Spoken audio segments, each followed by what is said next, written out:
all the time, as well as... That's... I hear coming from over there. Someone like unburied somebody's dog. That's his teeth right there.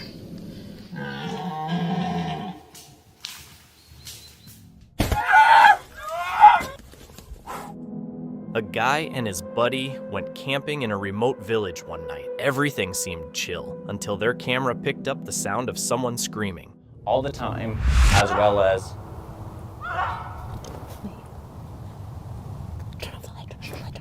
Not long after, they started hearing heavy footsteps coming toward their tent, followed by some weird scraping sounds on the ground.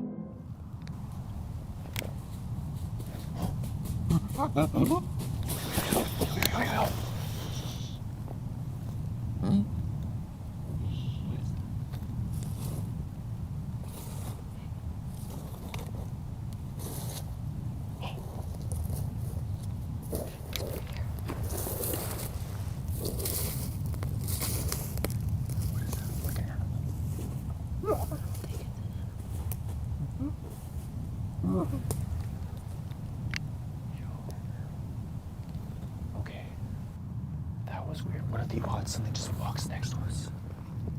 Whatever it was, never showed itself, and it definitely didn't sound like any animal they knew. Maybe it was just someone messing around in the woods, or maybe not. They stayed huddled in their tent until the footsteps finally faded away. A camper named Davey had hiked about 5 kilometers deep into the woods to find the perfect quiet spot. He was excited to spend a peaceful night under the stars and try out some new gear. As he set up his simple camp, everything felt calm, and he was just enjoying the stillness of nature around him. Beautiful, eh? Look at this. This is all I'm looking for, man. This is all I'm looking for. Like, this is a perfect little camp spot. Right here. Kitchen, sleeping. So we have the my Coleman bag, which is my summer bag. So I just want to have the smallest one to patch. I have my Thermarest from 2016, my Pro Light regular, and then I just have the footprint for my tent and kitchen. Just gonna grab some fresh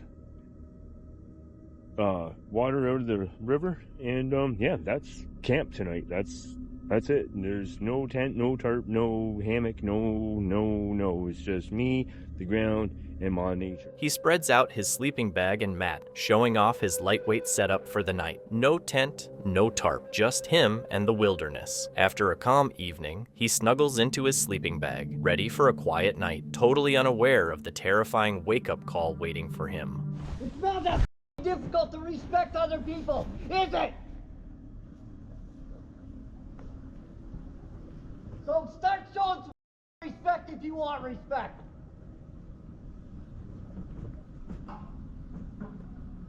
Do you need my light to help you get out of here? No. No? You know how to get out? Would you mind just giving me a few minutes? I'm still in my sleeping bag. Why are you in your sleeping bag? You sleep in the middle of the night with a stranger 20 feet away? Do you honestly think that? The answer is no. And you wouldn't feel comfortable either, would you? All right, no, you wouldn't. Fair enough. Fair enough. My apologies. That's fair enough, mate. My apologies. I will push on. I already got a hold of CMP, told them to get over here and deal with it. Because I'm sick of this, mate.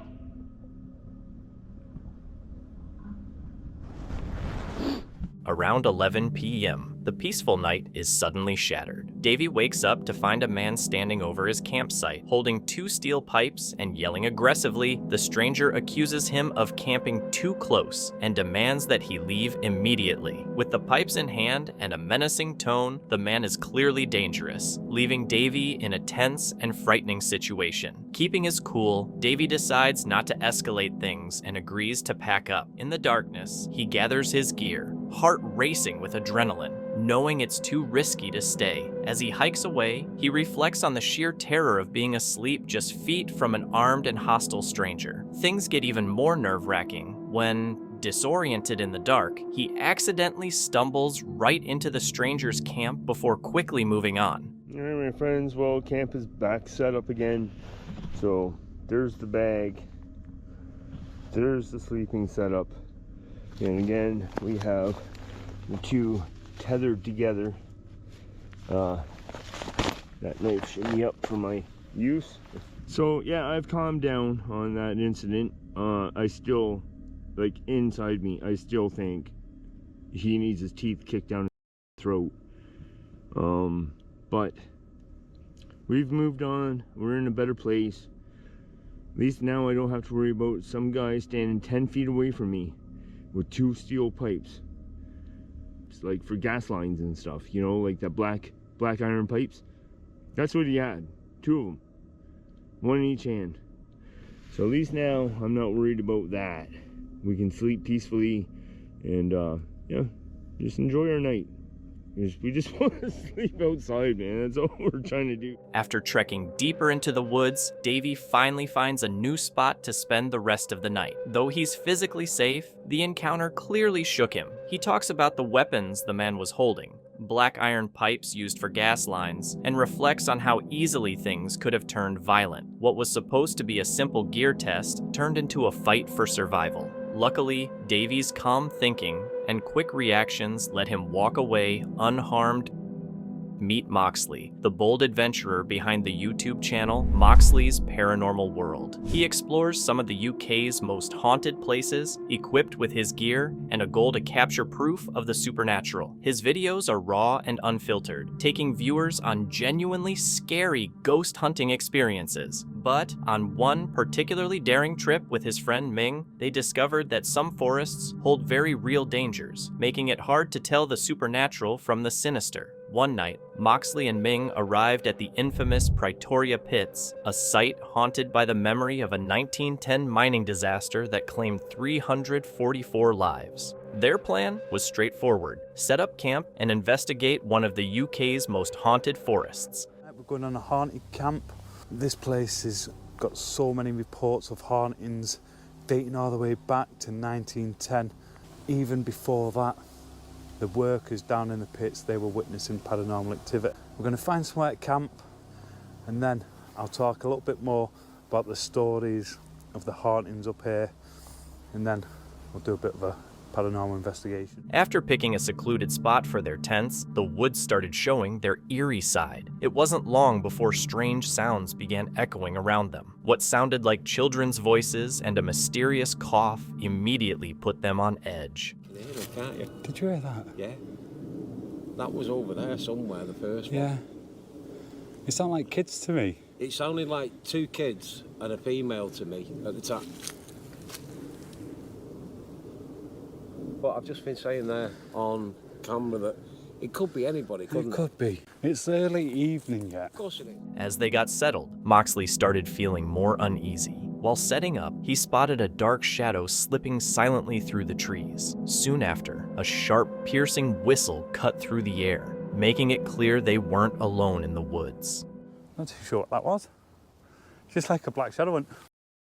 Scared me then. That was very loud, wasn't it? Yeah, that was really loud. I was like, hey. So there is people in the woods. That will explain what I seen going past then. The feeling of being watched kept growing, and they started to wonder if someone was tracking them, maybe curious about their big packs and camera gear. Their suspicions were confirmed when, out of the pitch-black darkness, a bright flashlight appeared, moving slowly through the distant trees before suddenly disappearing. That was definite lights, wasn't it? That was definite light. It's still there. Is it still there? Yeah. Can't really see it on the camera, but I can. they'll know we're there now. I'm not sure. Try and zoom in for it. I don't think it's going to do it, mate. As if the thought of someone lurking nearby wasn't creepy enough, the forest's haunted past started to feel all too real. Out of nowhere, loud, echoing bangs rang out from the direction of the old pits. Sounds that had no clear explanation. And then all of a sudden, you heard these bangs coming from here. You heard it, didn't you? It was loud, mate. It was distinctive, I'll tell you that now. It was very distinctive. It was like doosh, doosh, doosh. We really don't know what they were.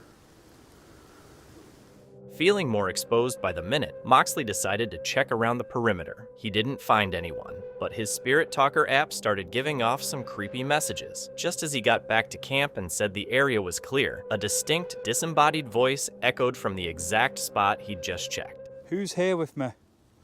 Who's out here in this forest? There's nobody there, mate. I'm missing. Well, I'm glad you've got your camera on. I heard that voice then. Yeah. Just as Moxley was getting ready to go out for a solo investigation, he noticed two bright torches coming straight toward their camp. He and Ming stayed silent, watching as the lights got closer, only for the strangers to suddenly switch them off, plunging the woods into darkness. Then, a disorienting strobe light flashed their way before the presence disappeared completely. There's two sets of torches coming towards us, mate. Right, okay. I knew I heard something. When I was laying in the tent, I knew I heard something.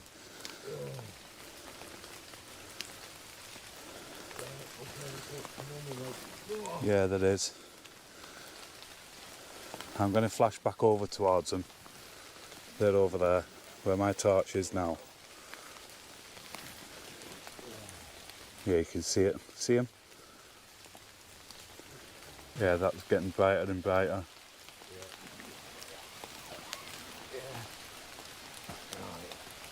Whoa. Hello. They've gone off. No. Now, sure they were being watched, Moxley and Ming decided to stick together, aware of the danger lurking in the shadows. They spent the night tense and trapped, waiting for morning. Once the rain eased, Moxley stepped out one last time with his EVP recorder. The recordings confirmed something unusual, but it did little to ease his worry about the human threat still nearby. The night left them shaken, with chilling paranormal evidence and the unsettling awareness that they were being stalked. Were the strange lights and sounds from hostile locals, restless spirits from the pit disaster, or a terrifying mix of both? Fortunately, they managed to get through the night without any confrontation. It's September 2021. A couple heads out for a peaceful camping trip in Michigan's thick forests, hoping to escape into nature. But as night falls, they start to sense they might not be alone.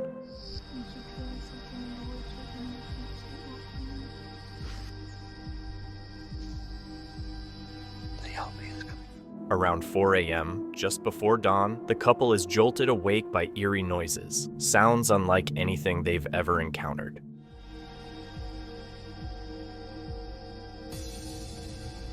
It's weird. I don't think that's a deer. You would hear more than just that.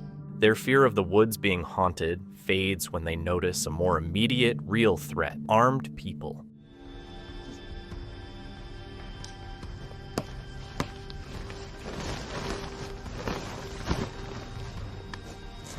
The early morning stillness is shattered by the roar of vehicles and gunfire, sending shivers down their spines. Realizing they're in danger, the couple acts fast, slipping away as quietly as they can. Their instincts were spot on. The next day, they learn a chilling fact. People had been found dead in those very woods. Their close call in the Michigan forest is a grim reminder of just how unpredictable and dangerous the wilderness can be after dark.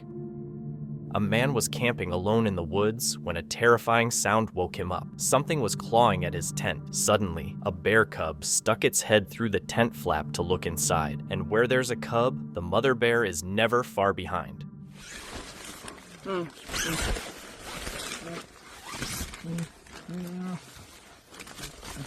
Fortunately, the mother bear never showed up, and since the footage was uploaded, it seems he got out safely. A man went camping alone, deep in the woods. At first, everything seemed fine, but soon he got the feeling he wasn't really alone. He tried to ignore it and focus on cooking his meal. Then, something happened.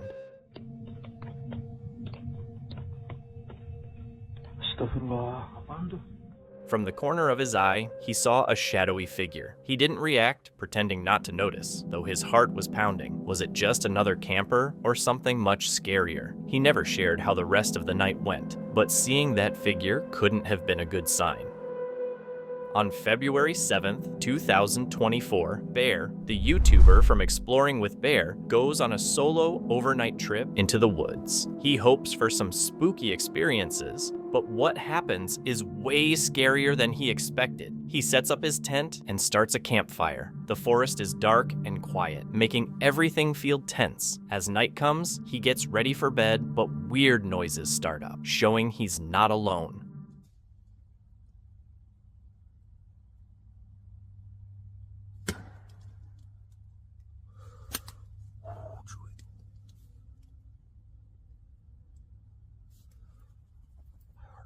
After waiting around 20 minutes without any more sounds, Bear decides to check it out. He walks into the dark woods, using his flashlight to illuminate his path. Only 5 minutes in, something strange happens.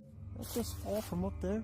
That's what I was telling you guys about the widowmakers when you're pitching your tent. A branch suddenly falls in front of him, as if thrown. Choosing to be safe, Bear goes back to his campsite, hoping to sleep, but his trouble isn't over. A loud noise from the woods wakes him up. This is just the start of more fear. It's throwing stuff at the tent.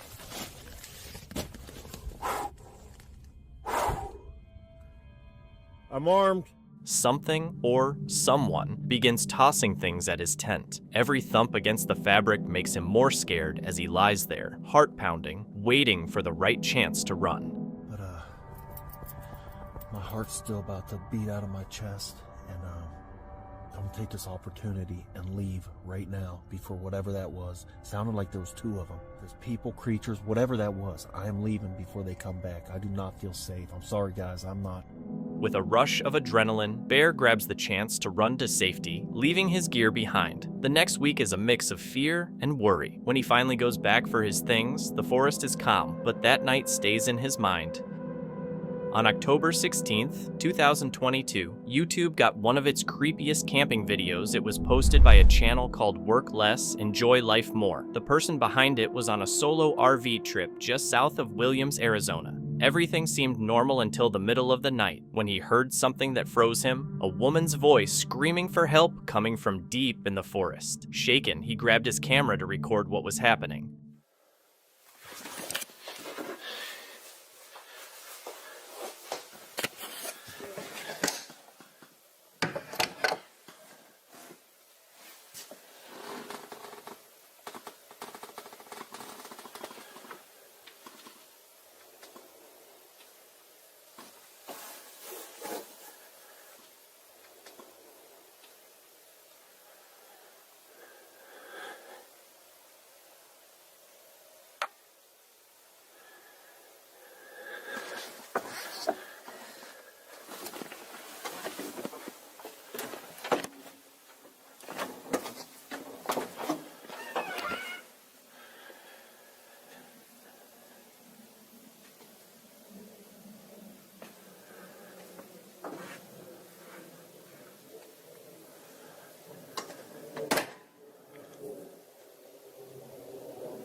Hello? At first, things appear calm. He scans the trees with his flashlight, looking for any signs of movement, and calls out, hoping for an answer. Nervous but composed, he pauses briefly, then takes a deep breath and heads toward the source of the sound. That's when the situation turns ominous.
What do you want?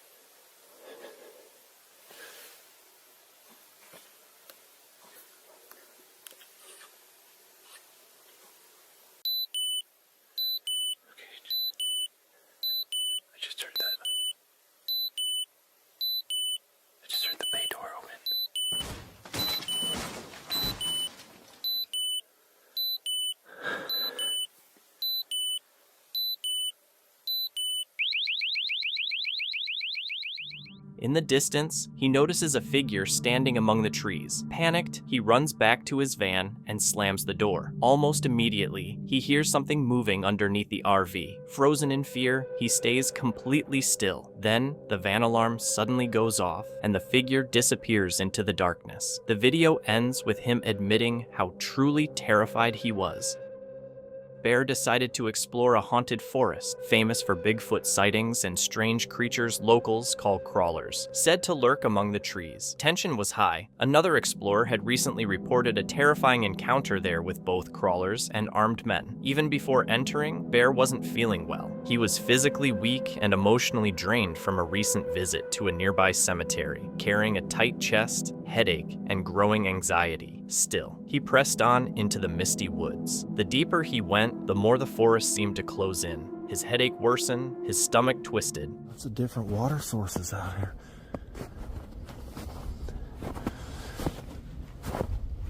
Oh man, I just remembered the crawlers in the trees. Oh.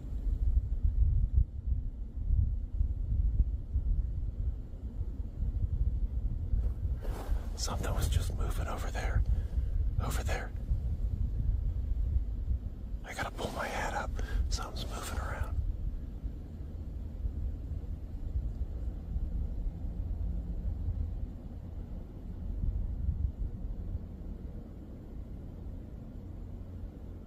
Okay. Let's go to the bottom of the creek bed here. And hang out here for a minute.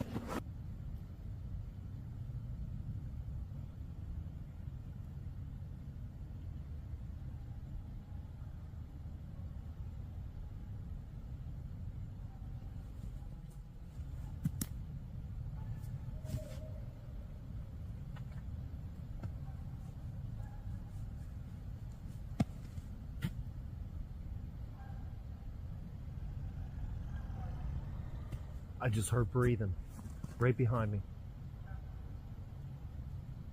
That was a growly breath. And as night fell, strange sounds began. Faint whistles echoed through the trees, followed by heavy, low, guttural breathing nearby. Shadows moved at the edges of his vision. The calm curiosity that usually drove his explorations quickly turned into fear. And then it happened. So my original plan... Oh, I just seen a light, or an eye. Duck behind that tree. Are you kidding me? Did you guys catch that? I seen an eye right in here. A big eye. It was orangish yellow. Oh, there was it again. There it was again. No freaking way, man. That thing sounded terrible.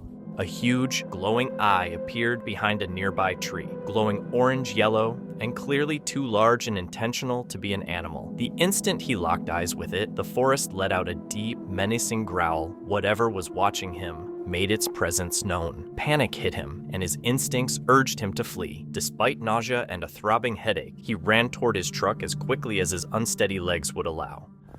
I'm not worried about filming it. Just worried about moving fast and safe.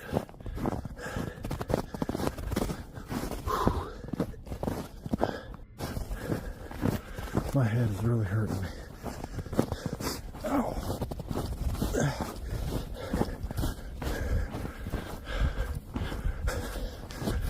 My head. And my stomach. What is going on? Bear was terrified by a rustling sound behind him, and after seeing the glowing eye and hearing the growl, rushed to his truck. He abandoned his plan to camp, started the engine, and left. The forest encounter remains a mystery, but the memory of the eye and growl stayed with him. Dan, the YouTuber behind Cursed Urban, is known for bold overnight explorations in creepy, abandoned places. But this adventure is about to become far more terrifying than he ever imagined. He drives an hour and a half to a remote forest, notorious for its dark history of hauntings and strange rituals. After setting up camp and starting a small fire, he grabs his camera and ventures into the woods. The air is cold and still, with only the faint chirping of crickets breaking the silence. I hear that's... That's... I hear coming from over there.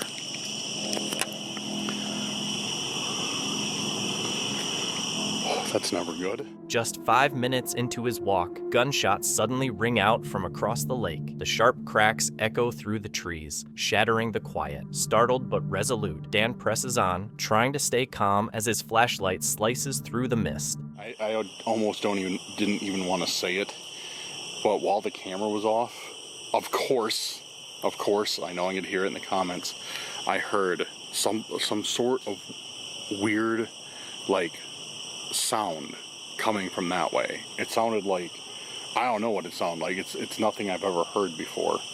Something really weird, like a chattering sound almost. But there's no animal that I know of that makes that sound. All right, we got Spirit Talker on. Let's see if we get some. Then he hears a faint sound, something moving. Dan follows it cautiously, but the next thing he hears makes him freeze. Soft, distant laughter, unmistakably human.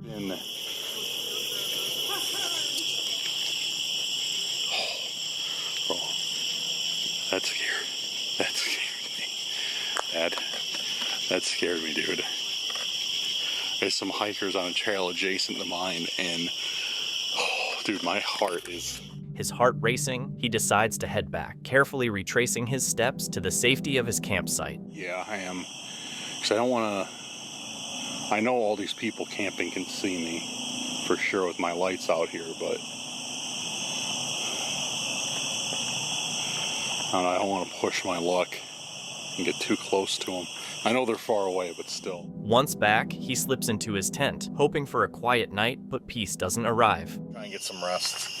And I don't know if I'll be successful or not, but I'll certainly try. So good night. See you in a couple hours.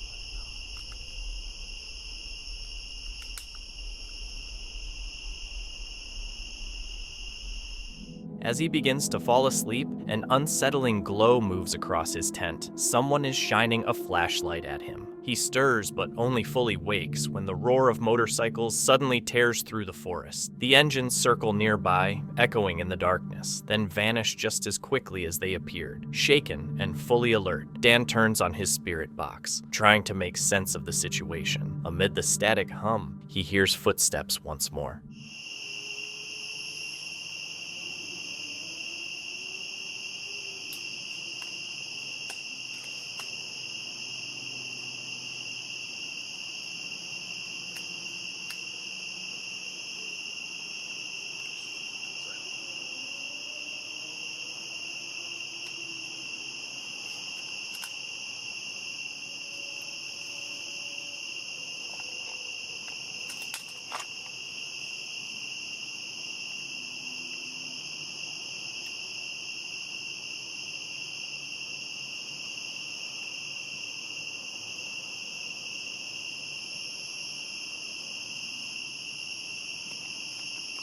Hello?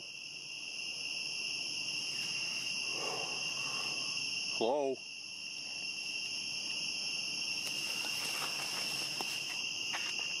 I don't know what that was. I think it was just an animal, but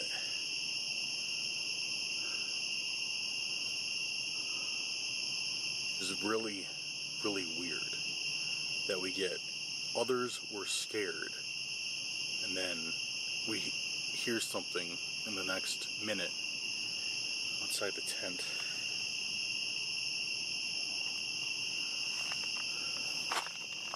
Alright, so what I'm gonna do, I'm gonna go review the footage real quick that I took while I was sleeping. Slow, deliberate footsteps creep outside his tent. Dan looks out but finds nothing. Just the heavy, eerie silence of the forest. When daylight comes, he checks his footage and is horrified. A faint shadow moves near his tent while he slept, barely visible in the darkness. Frightened, he quickly packs up and leaves, swearing never to return. Yet the question remains, who or what was watching him that night in the haunted woods? On January 12th, 2022, a video appeared on the YouTube channel howtohunt.com, immediately grabbing viewers' attention with its creepy content. You hear that? Get Trevor. Austin, get the light.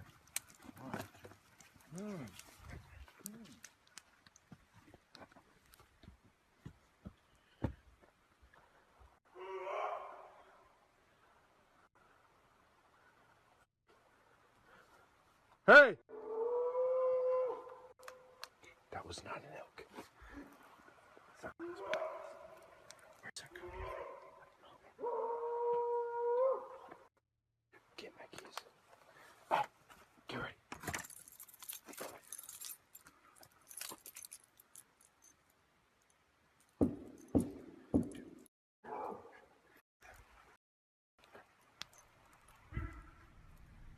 Everybody, get in my truck. In the footage, a group of teenagers reacts to strange and frightening sounds coming from deep in the woods. What starts as a simple adventure quickly turns into a night full of fear. At night, it's easy to mistake animal noises for human screams. Foxes, coyotes, and bobcats can all make calls that sound eerily human, but this time, the sounds were different. They were much louder and more threatening than anything an animal could make. Throughout the video, the teens' reactions are real, their fear obvious. Some viewers think the video might be fake, but it's hard to argue with how scared the teens are. One thing's certain, it was probably wise they didn't come face to face with whatever was making the noises. The night ends without anything else happening, but the mystery is still unsolved. Dan, the creator of Exploring with Fighters, is known for daring adventures into places full of history, mystery, and rumored paranormal activity. Along with his friend Flex, he went on an overnight investigation in England's infamous Screaming Woods. Locals warn against entering after dark, claiming the forest is cursed, and even putting up signs or blocking paths. But this only made Dan and Flex more determined to uncover the truth. Okay, so we're at the Screaming Forest right now. This place is apparently the most haunted forest in the UK. I've been here once before with the overnight crew and stuff kicked off. We are camping here. we're camping overnight, but there's only me and Flex. Now, we do have a spare tent and sleeping bag inside the roof box. Catch me there, you already know. But right now, we're just packing up. We have a ton of stuff, and that's why we need that extra person as well, because look at state. I've got so much firewood. I've got like 4 bags and sleeping bags and tents, and we might take a quilt because it is going to be -degrees tonight. So, but yeah, I'm not looking forward to this. It looks like it might have just genuinely fallen. Oh no, it's not. Nope, it's been cut. It's been cut purposely to destroy this entrance. They don't want people going inside of the woods for some reason. So you ready for this? I was ready. I've got the cable ties. Oh, you got the cable ties. Honestly, I don't know how we're going to carry all this, but it's that wood, it's heavy as hell. They prepared thoroughly for the night, bringing firewood, tents, sleeping bags, and a full set of paranormal investigation equipment, including REM pods, motion-activated devices, and CCTV cameras mounted in the trees. Even getting into the forest was difficult, as the entrance had been deliberately blocked. Undeterred, they set up camp deep inside. Once night fell, the forest showed its eerie side, starting with distant screams that grew clearer, sharper, and disturbingly human-like. Tesco's bags are invincible. I'm trying to break it. If I was an answer to bag, it would snap good. I know. The hell? Right, so while I'm putting this up, I will tell you, we might not. Well, we might do. We might venture off a little bit, but we're going to conduct most of the night from the tent. I'm going to place CCTV cameras on the trees. I'm going to screw them to the trees. I'm also going to put REM pods and other devices around the tents. I'm going to set up a basically perimeter of REM pods. I think I have 3 REM pods. So I'm going to set them up in a triangle formation and other devices as well. Almighty screams. Now it could be just kids messing around, but we still are quite early. It's not even 10 o'clock yet, so I'm assuming that's what it is. Hopefully. If it isn't, then Bro, it could just be kids messing around, but there's still screaming coming from in the woods. Yeah.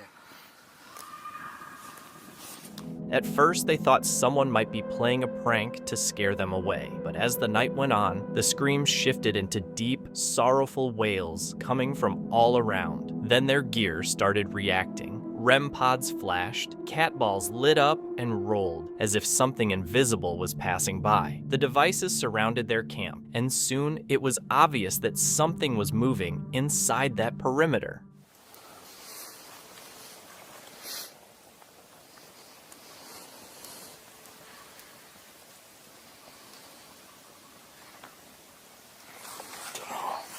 Try to keep an eye on it.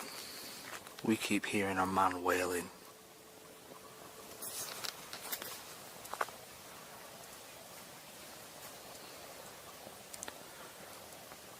But yeah, one there. One there. Oh no, right, the REM pod just went off a bit then. And that, oh, there we go. And the cat ball's going off. Won't stop.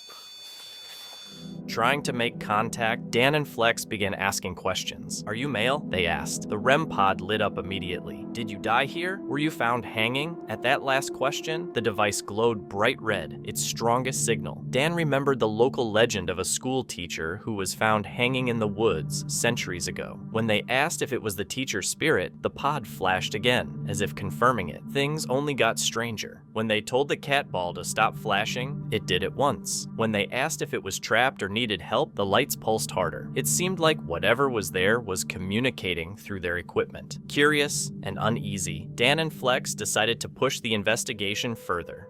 Did you in these woods?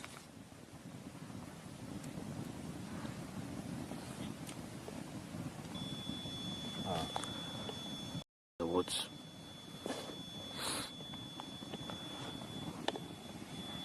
The atmosphere's changed here. Alright then, I've got a question for you that'll amp this up a bit. Were you found in a tree hanging? Oh. Yep. Oh no. Oh, it's right on it, bro. That's right on it. That's red. Flashing red. It's very rare it does that. What's that mean? It means it's like literally on it. Oh. Were you a teacher? teacher? Yeah, I'll tell you in a minute why. What's that down? Where you with... Oh. It's on it again. Whatever you're doing, you're causing a reaction here. Because, what do you mean a teacher? Right, so I happen to know that there's... I'm pretty sure there's 11 or 13 ghosts in this village, right? And one of them in Screaming Woods was a school teacher, a local school teacher, and he was found one day while he was meant to be in school. He was found in the forest by the pupils that he taught at the school. Really? So if that's you that's here, could you set that off again? I don't mean any harm. We're just interested to find out if you are still here. Oh, there we go. Bro, you can see the way he did it. He like literally grabbed it because he went through all the colours and then grabbed it. Oh. Whoa, it's getting closer. Can you stop that, please? Stop. Well, it stopped the cat ball. Someone else here. Or if you need help, or... I mean, do you need help? Oh, bro. It flicked for all of them. It's gone. Why would it tell us that it needs help and then leave? It understands what they are, and it is using them to respond to us. Which is weird if you think about it, because don't forget, if this truly was that teacher, and he in the 1800s, how the hell would he know what they are? Maybe, because remember where we are, and remember how many people come and try and do this. Leaving their camp behind, they headed deeper into the thick forest with only flashlights and night vision to guide them. The air grew colder, and both felt an eerie sense of being watched from all sides. Whispers and faint echoes followed their every step, though nothing could be seen. Eventually, the growing tension pushed them to return to camp, but even as they tried to rest, the forest stayed alive. Distant wails and muffled voices drifted through the darkness, impossible to make out yet too real to dismiss. So, and the only thing that we're going to have a torch with us. Feels like we've been watched from numerous angles.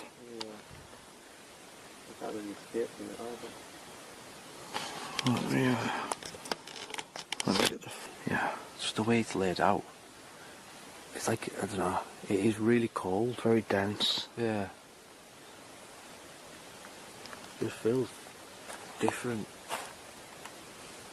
It's like an eerie silence, but knowing something is here. But there is an echo. There's a horribly cold breeze coming from here. I mean, we've heard that maybe it's just one of the things you can't get it to do on command. Maybe it's just a... By morning, cold and drained, Dan and Flex packed up their gear. They hadn't seen any ghosts, but the intelligent reactions from their equipment, especially those tied to the legend of the hanging teacher, left them deeply unsettled. The Screaming Woods had certainly lived up to its reputation, even without the dramatic evidence they'd hoped to capture. Me too. I've left all the equipment running, even the REM pod and that. Everything's over there. Music box is still out. Everything's out. Fire's dying down. And a lot darker around us. Put that light there. If I hear anything and you're still asleep, I'll wake you up. Yeah. Well, I'm not gonna shut the main compartment. Just this netting. Just like falling asleep, I could hear things in the distance, like wailing noises. Did you hear that mumbling? Yeah. What was that? Like a distant mumbling. Yeah. Noise. Ages ago when I think I was walking around on my own. But what they captured was far more disturbing. Something intelligent, something aware had been with them that night, and it seemed to be calling out for help. Who or what was truly in the woods with them? Was it the restless spirit of something older, something beyond explanation? And if it was trying to communicate, what message was it desperate to convey? Would anyone ever understand what really lurks in the Screaming Woods after dark? On December 3rd, 2023, YouTuber Lil Red Heidi Hood uploaded one of the most chilling camping experiences I've seen. Heidi, a popular outdoor creator known for hunting, camping, and fishing, went on a solo deer hunting trip. What happened during that trip turned into an unforgettable experience.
You guys, that's insane.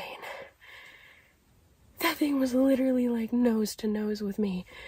And I freaked out and I said boo. Oh my gosh, that was so crazy. I saw him running from like so far away and he came literally straight to me. And my blind window is like all the way down. And he literally came and like looked in the window like at my face and he was like making me this.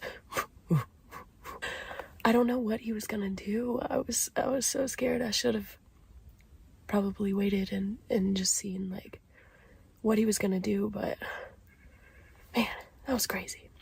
It's like the only thing I've seen so far except a million squirrels, but that was crazy. Whoa. Also, I forgot to mention, I threw out that apple. After I ate it, I threw it out the blind. And that's probably what he smelled. From a distance, a black bear suddenly charges toward her, sniffing around the tent and coming almost nose to nose. Then, just as quickly, it runs back into the woods. Heidi was left completely stunned, and understandably so. One wrong move could have ended very badly. Luckily, she was unharmed and continues to share her outdoor adventures. Nick, an explorer who documents his trips to eerie, forgotten places, embarks on one of his most unsettling adventures yet. While camping with friends, he decides to explore a series of narrow underground caves deep in the wilderness. At first, it seems like a fun challenge, but as they go deeper, the tunnels become so tight that Nick has to remove his backpack to get through. His friends move ahead, their voices fading in the darkness, until suddenly they disappear. When Nick calls out, there's no answer. Ребят!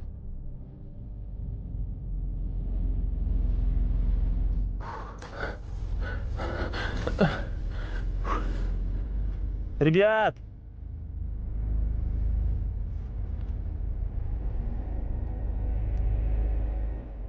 The cave swallows his voice, leaving him completely alone. With no other option, he crawls forward on his stomach, the ceiling so low that clusters of sleeping bats hang just inches above him. Every small sound echoes off the stone walls, amplified in the tight space. The deeper he goes, the stranger things get. С дыркой. Ой, блядь, какая хуйня там.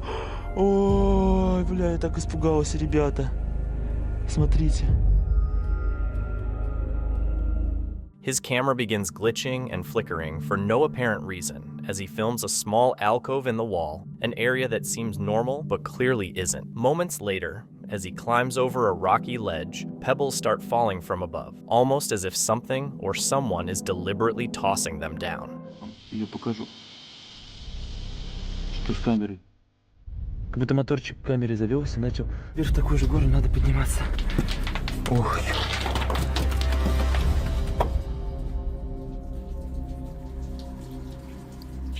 Ребят!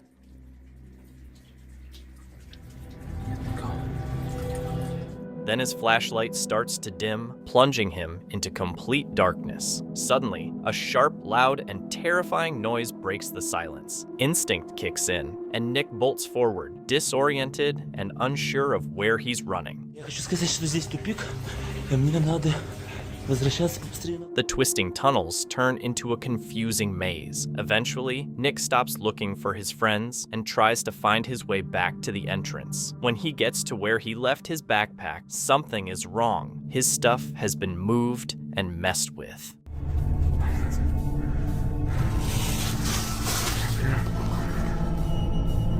Вроде ничего не взяли.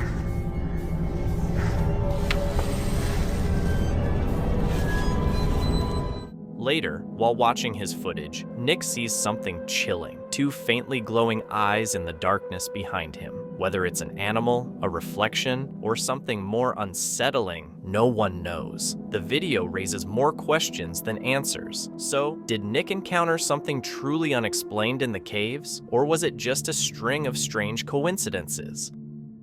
The Haunted Finders team went back to a creepy spot, an abandoned church hidden deep in the woods, already known for strange happenings. After a daytime investigation that showed lots of paranormal activity, viewers urged them to return at night. Following that advice, David, Tom, and Kev came back for a full night investigation, expecting things to get scarier. As darkness fell, the air felt heavy and almost suffocating. Before they even finished setting up, Tom spotted something. A full-bodied silhouette near a tree outside the church. It disappeared almost immediately, but that short glimpse set a very unsettling tone for the rest of the night. I know that. Dad's dog. Dad's dog. What's this? Dad's dog. Dog dad. Dog dad. Dog dad. Dog dad.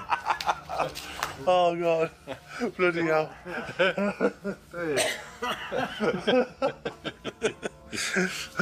It looks good, doesn't it? What the flip was that? What is it? Bigfoot. No, someone was... Hey, 1 minute. Someone was just standing up there. Who are you? Someone was just standing up there. Somebody there? Someone was standing up there. I turned around as I was laughing, and someone was stood. See, there's a tree there, look. Do you know the tree that sort of goes up at an angle? Yeah. Someone was flipping stood next to that. It was a full, like, almost like a silhouette of someone. Show yourself again. But I saw the legs and the bottom half of the body. Then, as I like doubled back, it wasn't there. Shortly after, the first of many strange voices echoed through the night, a woman's cry coming from outside the church. This became a recurring pattern during the investigation. Inside, the team switched on their spirit talker device, which they had used successfully before to communicate with spirits. Almost immediately, it said, "using my voice," hinting that something might be mimicking human speech. More cries and even complete sentences followed. At one point, a clear female voice spoke inside the church, delivering a sentence so shocking that Tom got goosebumps, calling it one of the most intense experiences he had ever had. Using my voice. Using my voice. That's obviously what we've been hearing. Okay, so it's you. Are you the one crying? Are you the one crying?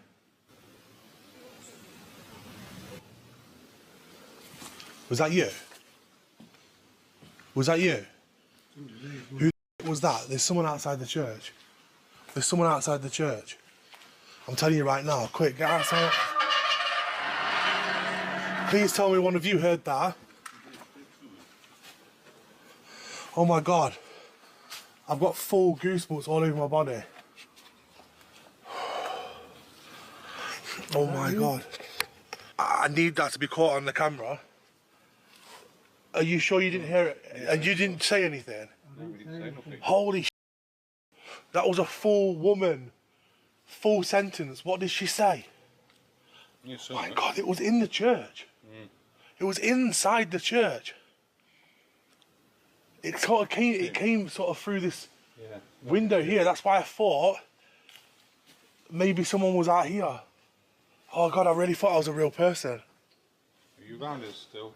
Did you not hear? The spirit box session quickly grew darker, giving several disturbing messages. Phrases like, "My death was horrible," "chaos," and mentions of soldiers hinted at a violent history connected to the church. Research showed that Oliver Cromwell's forces had attacked the church centuries ago, possibly leaving behind lasting trauma. The messages suggested the female spirit may have suffered during that time. As the investigation continued, the voices and sounds became stronger. Multiple female voices echoed, footsteps were heard outside, and eerie hissing noises kept repeating. At one point, the spirit box even gave a chilling command. "Get out and go!" Whoever just tried to talk to us, we heard you. We heard you hissing and shouting whatever it was you tried to say. Please come and tell us who you are. Please come and tell us who you are. What on earth? We heard you. Is there somebody here that doesn't like us? When you say get out. When you say get out. Say go. When you say go.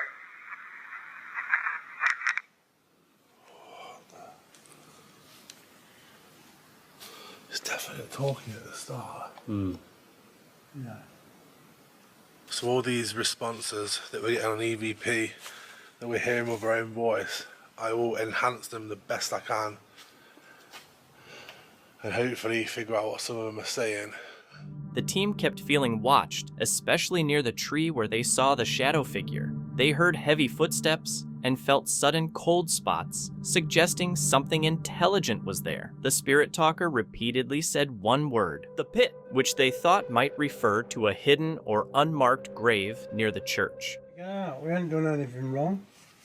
We just want to talk. Have you got anything to hide? Is that what? What? You just said if they've got anything to hide, it says the pit. Pit. What is the pit? What the hell? What's the pit? Where is it then? Where is the pit? The pit. Have you buried bodies in there? What if it's like a mass burial?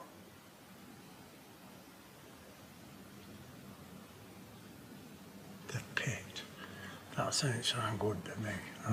No. Is it? It was right after you said, is there anything you want to hide? Yeah. What are you hiding? You tell us.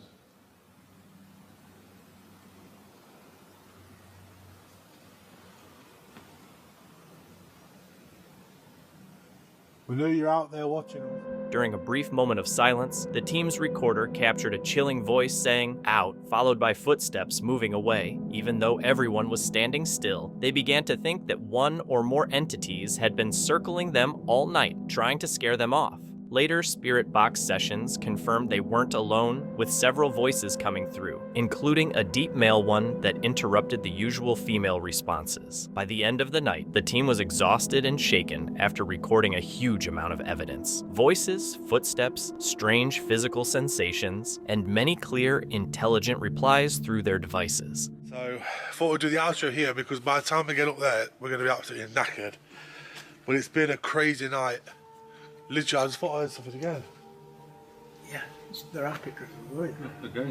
So we've been having stuff literally non-stop all night from the moment we walked in here. I don't think there's a spirit here that I think doesn't like us being here, and he's hiding something. I don't know what it is, but in the background, I can see his face on the screen.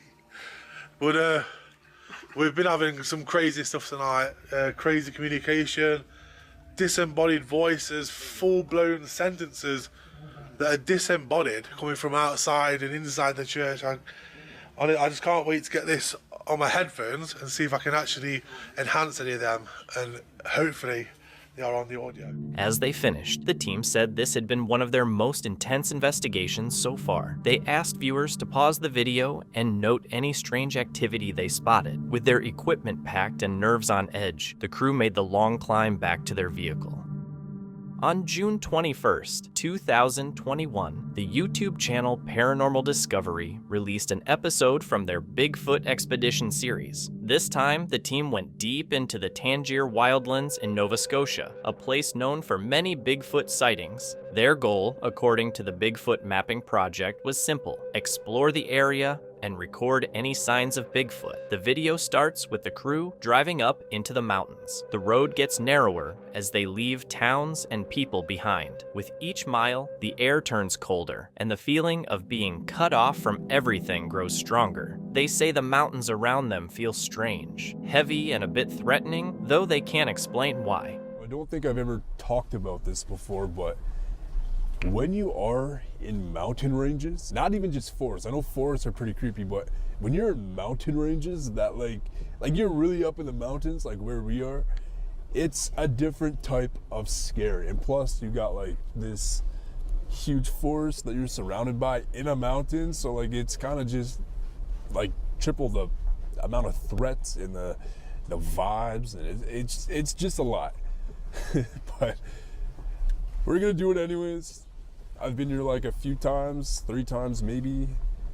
But yeah, we've come here like every single time and had something happen. So I'm really curious to see like what will happen. After looking around for a bit, the team finds their old campsite. It's a little overgrown, but still usable. They quickly set up their tents and hung a tarp, worried that the coming rain might make things harder later. As they cook dinner, they start talking about why this spot matters. One of them mentions a scary sighting from 2019 when someone claimed to see a reddish-orange creature about 8 to 9 feet tall walking on a nearby road. The witness didn't want to go public, but their story is still creepy. The creature turned, looked right at them, and then quietly disappeared into the forest. The Bigfoot mapping project, there was actually, I think, in the early 1900s, but then again, someone else said it was like pretty recent, the last 5 years.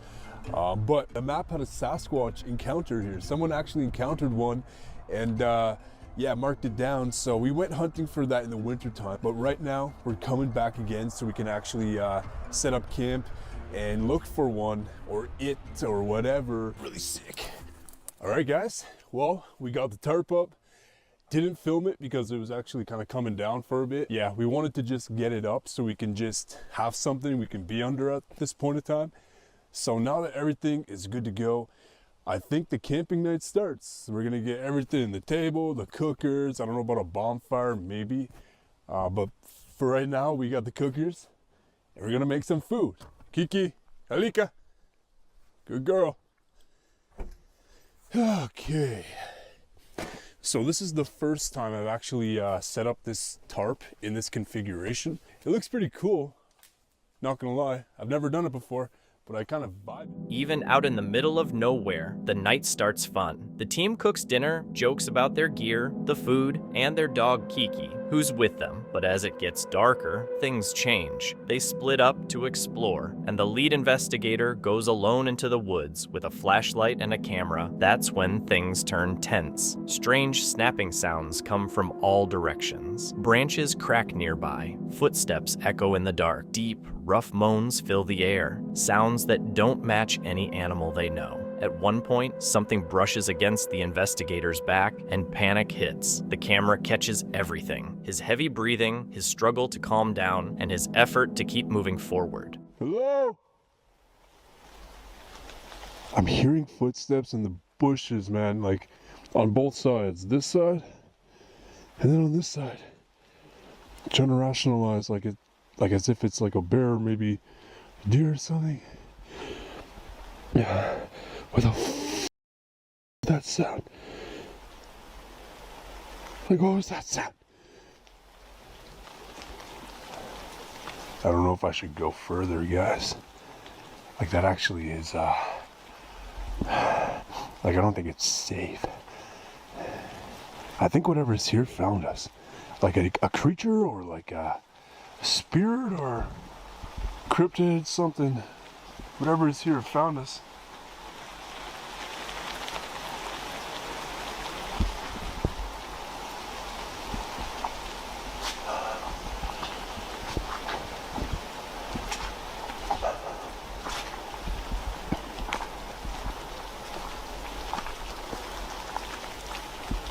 Are you a Bigfoot? Oh my God. I actually can't even breathe right now.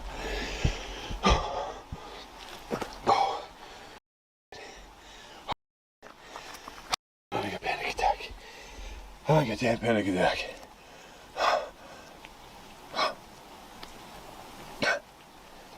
Okay.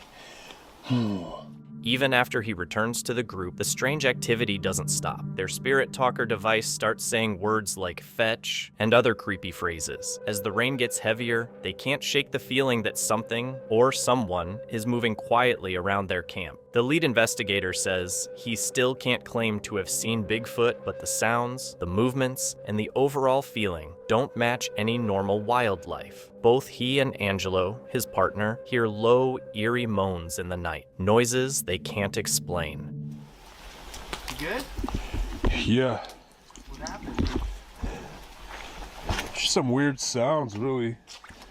Yeah, I also heard some weird sounds. Hey, baby. Hey. Yeah, like unhuman type of sounds. It was Like moaning? like something in distress. Oh. Like I heard some really weird like moaning. Oh. That I legit like never heard before.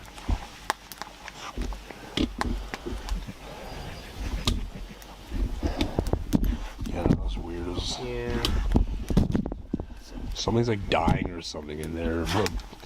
I know, right? Or there's like a Bigfoot literally so close to us. Maybe. Anyways. Say no. Say no? Say no to what? I give you come please. Weird.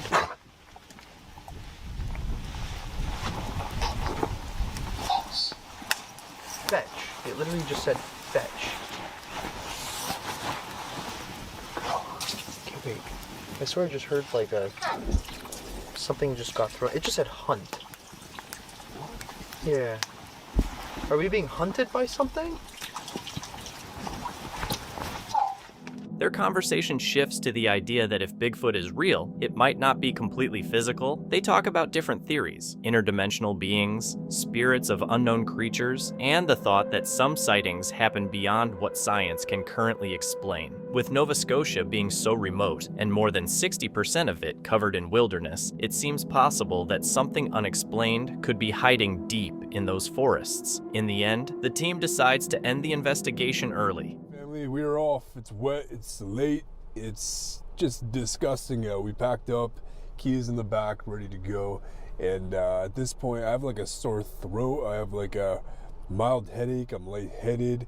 I think it was just like the weather today and just everything. And yeah, all hit me at once. But hey, we made it through on another adventure and out in the middle of nowhere in a mountain range. And yeah, it was still dope nonetheless. As far as everything went with the encounter back there, I don't know. I'm not claiming that it is a Bigfoot. I'm not claiming that it's anything cryptid-like, but it was really damn weird. It was weird how like the sounds, like just the way they sounded actually was just like, oh. Even without actually seeing Bigfoot, this experience becomes another intense chapter in their ongoing hunt for the creature. Dan, a solo van lifer and content creator, returned to the road after recovering from shoulder surgery and upgrading his camper van. At first, he's clearly excited to be back to his nomadic lifestyle, but what starts as a hopeful trip quickly turns into one of his most frustrating and unsettling nights. After leaving his hometown in Iowa, he makes a few usual stops along the way. Anxious and excited about the journey to come today. I still have to finish my final steps of cleaning my water tank. About 24 hours ago, I put bleach in my tank, and while waiting for that tank to drain, I finished packing up and organizing for the road trip heading west. After everything had been loaded into the van and the tank of bleach water had been emptied, the last thing to do was fill the water tank with fresh water, and then hit the road a whole quarter mile down the road to fill up the fuel tank with some fuel. And once the van was full of gas, we made our way out of town, stopping at the overlook to take one more look at the river and get a couple pictures of the van before we head all the way west. But we have to take the opportunity to look at the flooded Mississippi one more time before we hit the road heading all the way west. The river has been steadily rising for the past couple weeks to getting the van ready, and it's been pretty crazy watching the water level rise so high that local businesses and buildings are starting to slightly go underwater just to be able to travel. And while I'm excited to put some miles on, more than anything, I'm just looking forward to being landed in Colorado. Traveling's really fun, but it also can be really hectic and expensive, especially with this being the first road trip in a long time. Cassie the dog was pretty nervous. We made it about 2 hours down the road before pulling over for our first break. Cassie was pretty anxious, so I just wanted to let her out and let her chill for a little bit. And along with that, the van is overdue for an oil change, so I found a Walmart that had big enough doors to fit the Ford Transit in. Turns out it can be tough to find a garage that has tall enough doors to fit a high roof Ford Transit in it, especially with the solar panels on top.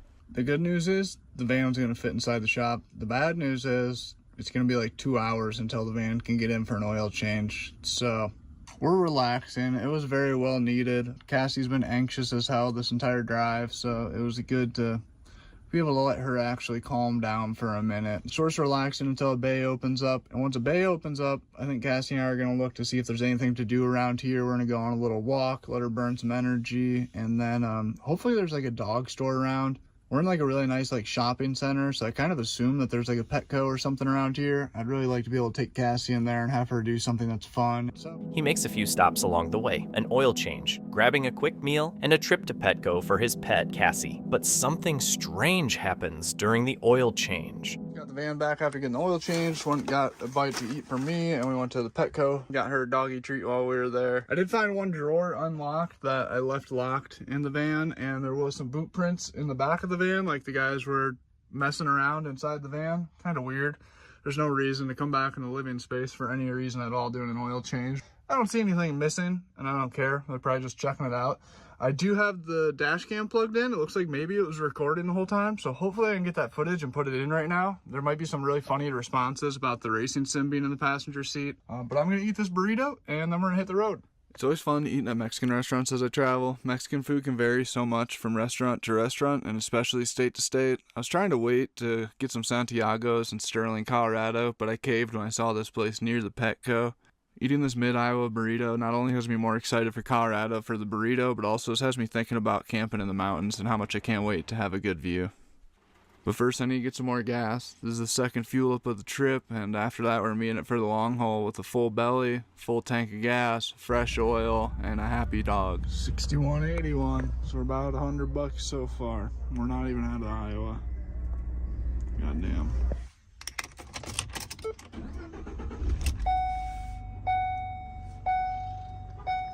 When he gets back to the van, Dan notices that a locked drawer is now open, and boot prints are scattered across the rear cargo area. Nothing seems missing, but it's unsettling. The dashcam might have caught whoever did it, but Dan shakes it off and keeps heading west, aiming to reach Colorado by nightfall. After hours of driving across the flat plains, he gets tired and stops at a remote camping spot he found on a travel app. Quiet and perfect for a short rest, but that's when the real trouble starts. Tick on me, and when I looked closer, I found another tick on me, and another, and I pulled about 5 off of me before it hit me. How many are on Cassie? Shortly after getting settled, Dan notices something's really wrong. He's got ticks all over him, and his dog Cassie is crawling with them too. He scrambles to clean them both with flea spray and a makeshift shower, but the situation quickly gets out of hand. Being in such a remote spot, there's no easy way to escape it. Just as night falls and he finally climbs into bed, still itchy and uncomfortable, an even bigger problem shows up. What's going on, bud? So I just woke up to the noise of something rutting around outside the van. I don't know if it was somebody at the back door handle or if it was just somebody bumping against the van. But we are parked somewhere that there should be no one near the van. And then I heard a loud belch. I got up and grabbed my safety device, and I haven't heard anything since. And that's when I realized somebody's trying to break into the van. I can hear somebody tugging on the door handle, and I am out in the middle of nowhere. And by this point in the day, I'm just irritated that my night's sleep is now going to be completely ruined, not only by the bed bugs and ticks, but by some Jimmy trying to break into the van. Normal person probably would have got up and drove to a new parking spot at that time, but I just truly had not one left to give. So we tried to go back to sleep. I cannot sleep. Cassie's being antsy. I swear to God, there's bugs in the bed. I feel like they're everywhere. It's crazy. The dog's gonna act like she needs to go outside to go to the bathroom, but we can't go out there because there's ticks. Around midnight, Dan starts hearing weird noises outside the van. Not animals, but footsteps, rustling, and pressure on the rear doors. Someone is trying the handles, testing if they can get in. What had been a frustrating but manageable evening suddenly feels like a potential break-in. With no neighbors or help nearby, Dan can only sit quietly, hoping the intruder leaves. The noises continue for a while, even sounding like a voice or a belch, before fading into silence. Enough to shake any solo traveler. Despite the fear, he decides to stay, since moving everything in the dark could put him at risk. Sleep is impossible. Anxiety over the ticks and the possible intruder keeps him up most of the night. Cassie is restless too, sensing the tension. By morning, the situation hasn't improved. Even more ticks are found on Cassie, forcing a quick vet visit. What was supposed to be a smooth return to van life turns into a night of paranoia, exhaustion, and fear. YouTuber Wandering Where has always been passionate about exploring the outdoors. After trying out camping in a converted car, they upgraded to a fully equipped VW T6 camper van. About 40 minutes away from picking up the Volkswagen T6, and I've got to tell you, I'm super excited. The weather today is blue skies and blazing, and it's predicted this for the whole week. And to have this weather and the use of a fully fledged camper for the week as well is just going to be amazing. I've got an amazing plan where I want to take it and explore with it, but for now I think what I'm going to do is drive over, see the guy, pick up the van, and then I'll meet you guys on the flip side on the road. in a VW T6. The thing with this van, all silliness aside, it is kitted out fully as a Volkswagen camper, and big kudos to Robert. You're an absolute legend for lending it me for the week. But the thing with it is, it's kitted out as you'd expect a VW camper to be, and how I'd love mine to be at a later stage. Now, it's got a few gubbins I need to tidy up a little bit, but yeah. As you can see, it's got the beautiful quintessential VW setup with really nice shiny laminate coating on all this woodwork. It looks amazing. It's got a full pop top roof, which I haven't seen yet. And obviously it's got a really nice rocker bed. I do believe this is the actual T6 material. I guess like what comes standard with a T6, some of you guys are going to know a little bit better than me. In the front is also very nice in terms of the seating and the material that's used here. I do love it. And he's had the VW stitched in. Really nice. Because this is sort of a custom built VW setup in here, it's got some nice little extra features which, you know, sort of plug sockets down the way, couple over the back, and things have been tweaked around and done in a little bit of a different way to, I guess, utilise the space a little bit better or differently than what you'd normally do. I.e., it's got a massive box in the back here for storage, and then even down here, there's like, you haven't got the normal side door, but you've got an extra one down here and access to this area from the side instead. Also, inside, above your chair, you've also got storage here as well. Now, obviously, I've only had like a quick 5-minute look around this van as I'm going through it with Robert.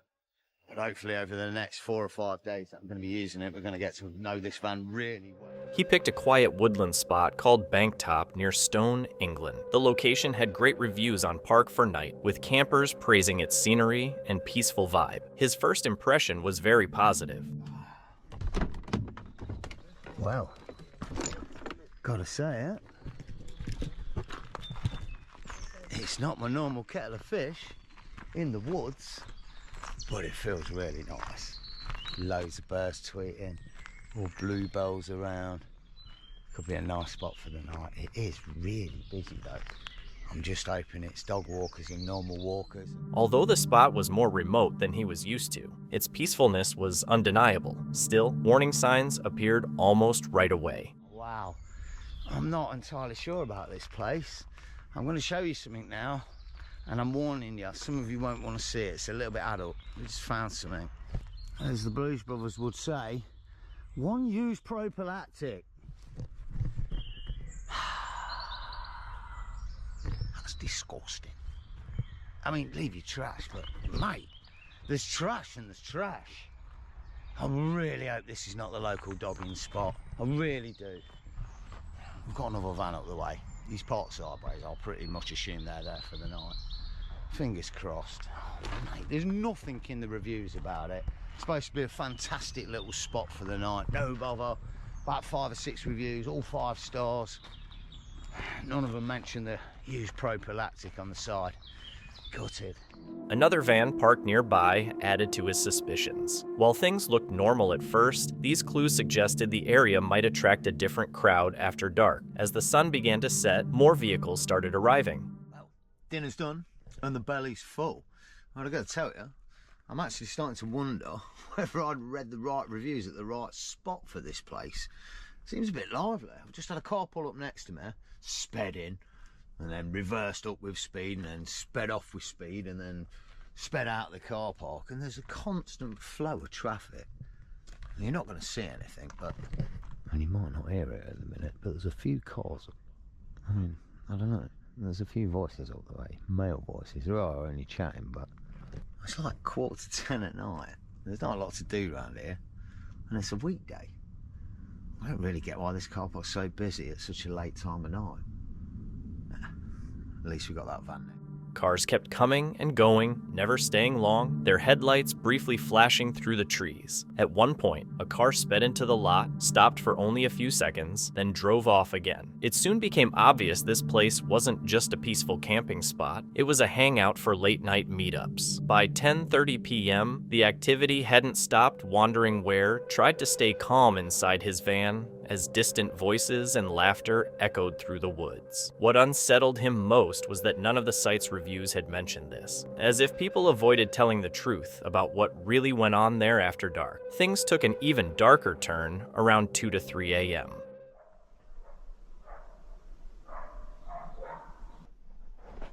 There's people walking around in the woods. I can hear women's voices. This is a bit dodgy. I've just got out of the van for a wee. Made a bit of noise, showed a load of light. And now I'm hearing dogs barking everywhere. I can hear women's voices and hear a torch. Or see a torch in the woods. When he went outside briefly to use the bathroom, he was startled by barking. First a low, threatening growl, then a sharp, high-pitched yap. Soon, female voices shouted through the trees, yelling at the dogs and at each other. Flashlights flickered in the darkness as figures moved among the trees. Their behavior and timing felt completely off for that late hour. Sensing danger, Wandering Ware quietly returned to his van, turned off the lights, and stayed still. Whether these people were doing something illegal or just unpredictable, he didn't want to get involved. The noise eventually stopped, but the uneasy feeling remained. No one came near his van, yet he spent the rest of the night on edge. It wasn't a cinematic kind of fear, no chase or jump scare, but it was deeply unsettling. Uploaded on December 11th, 2021. This video is by Trent the Traveler, a YouTuber known for documenting his solo van life across America. He travels with his dog, Millie, camps in remote forests, cooks over a fire, and turns his solo adventures into entertaining content. In this episode, what begins as a fun, peaceful night alone in the woods gradually becomes quieter and increasingly unsettling. So anyway, I'm gonna find some wood here for the fire. This seems like a really good solid stick that'll burn nice and great. This is just a nice little, good old-fashioned pine wood. Millie, can you please help me find some sticks? I am having trouble right now. I need more sticks like this. Can you help me find more sticks? Okay, so the way you want to start a fire, okay, listen up, boys and girls. The way you want to start a fire out in the wilderness, you got to get some leaves off the ground. Make sure, though, they are dry. I'm being so loud right now. So you want to take a big old clump of these bad boys, light your lighter, and let the world burn. Just like that, baby. Yeah! Let it build up. Be patient, okay? Okay, the sun has officially set, and now I am amongst the darkness of this forest.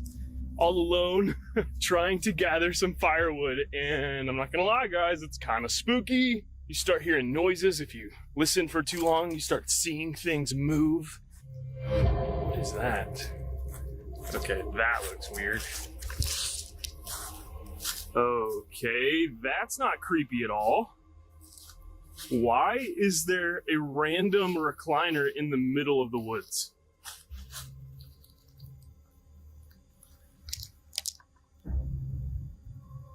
Okay, there was just a weird humming that I heard. The video starts with Trent parking deep in a national forest. As the light fades, he collects firewood, enjoying the peaceful surroundings. Then his flashlight reveals something odd, an old reclining chair, half covered in leaves, standing perfectly upright in the middle of the forest. He pauses, takes it in, and jokes that it looks like a throne for ghosts. Going for us?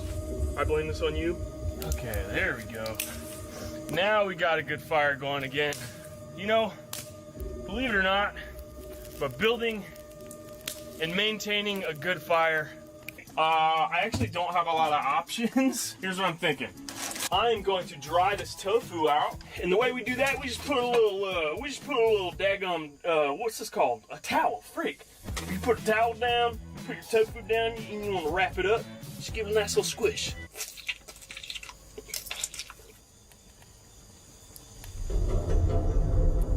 I just heard something outside. Hello?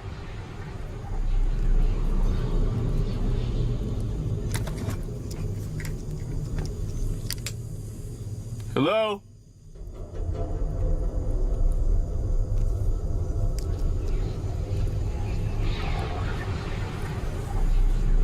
I could have sworn I just heard something outside. Millie, can you go check on that for me, please? Okay, we're just gonna pretend like that didn't happen. You know, as long as it doesn't happen again. Whoever's out there, I'm making dinner if you want any. Just come on in. Oh! Back at camp, Trent cooks tofu and rice inside his van, with the door wide open and light spilling into the woods. Millie sits nearby, alert. Suddenly, a loud thump echoes from outside. The camera shakes a little, and Trent freezes. He tries to joke, saying, "If someone's out there, come have dinner," but the sound doesn't happen again. The silence afterward feels even heavier. Ooh, girl, here we go. It is a night full of gaming. Got some WoW booted up, ready to game. With a delicious meal. Look at that. Look at that beautiful meal right there.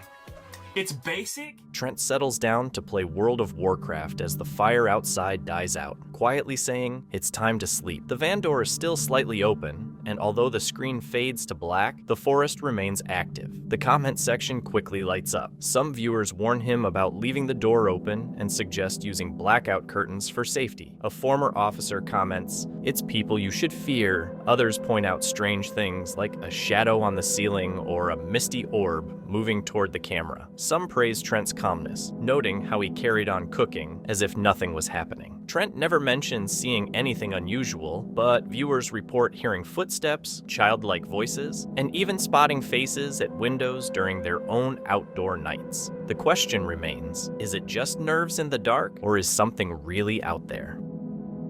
Ian, the creator of the YouTube channel Ian, shares his outdoor adventures with a focus on simplicity and self-reliance. In this video, he planned what should have been an easy night camping in his car. The plan was simple, safe, and quiet, but the night didn't go as expected. After a long day, he arrived at one of his usual spots, a hidden area among familiar businesses and side streets where he had camped before without any issues. During the day, it looked ordinary, but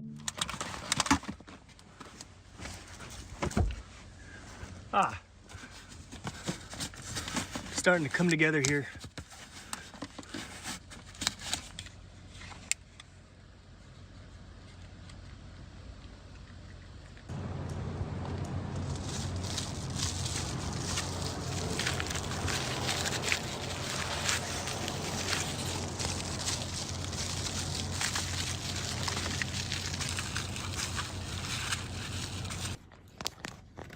This is my go-to spot when I just need a quick camp for the night. I think everybody who like sleeps in cars and sleeps in vans has these go-to spots. This spot right here, you guys will recognize by McDonald's and Vons if you're a longtime follower of the channel. This is my go-to spot. So we are all hunkered down here. I'm gonna go to the back and check out this sandwich. he had a simple meal of a sandwich and some water, enough to wrap up the day. Inside the car, it felt cozy and familiar. Going through his usual routines of organizing gear and getting ready to sleep made him feel grounded. Outside, the rain began softly, then picked up, tapping on the windshield as a gentle reminder that the night was only getting started. Well, without further ado, man, I guess that's it for today's video. Sorry guys, it wasn't an absolute banger or anything, but I'm gonna hunker down. Big ups to Steve Wallace, the best YouTuber of all time, and I'm going to watch some sort of Star Wars. I don't know what, I think I've watched all the Star Wars, but yeah, I'm gonna watch something Star Wars, and I will see you guys in the morning. Peace. Guys, that was so weird. That dude right there went right in front of me, and I guess he might have seen the light from the GoPro, but he like shined his lights in here. That was so weird, man. Why would you do that? What an awkward thing. And now he's just chilling there. All right, now I'm getting kind of sketched out. I jinxed myself. The sense of comfort vanished. The encounter was brief, but it left him shaken. In a place like this, where staying unnoticed matters, even a glance from a stranger felt significant. Ian tried to ignore it, but the question lingered. Why had the man looked at him? He turned on his small heater, which helped for a while. Warmth spread through the car, condensation formed on the windows, and the rain outside grew heavier. Just as the quiet returned and he began to feel at ease again, a sudden, sharp noise pierced the night, startling him completely.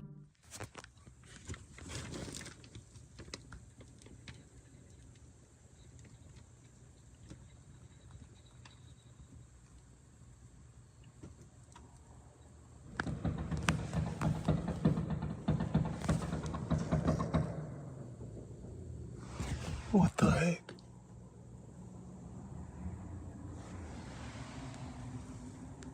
Guys, what was that?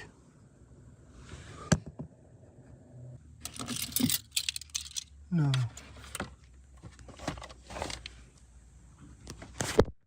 We gotta get out of here.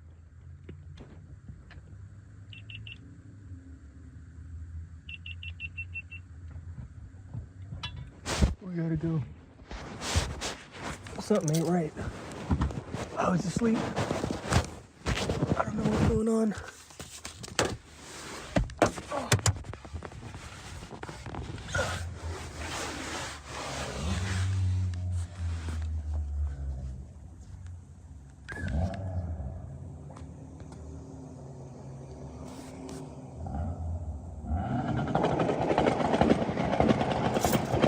No.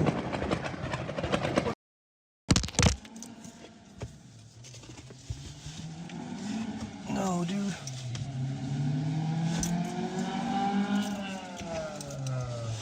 We gotta get out of here, man.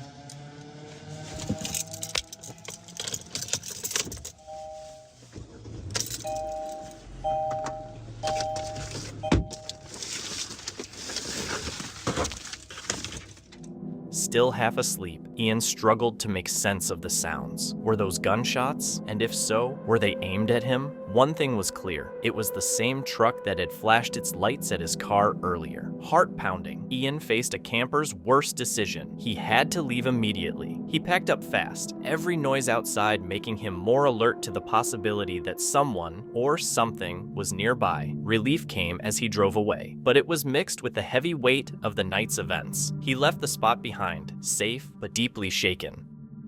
On August 8th, 2025, in the Great Smoky Mountains, he and his friend Kate set out on a remote trail under a cloudy morning sky. They'd been waiting weeks for decent weather. That day, the air felt strange, cold in some spots, warm in others, like the forest itself was breathing. Their goal was to find the site of a long-forgotten plane crash hidden for decades.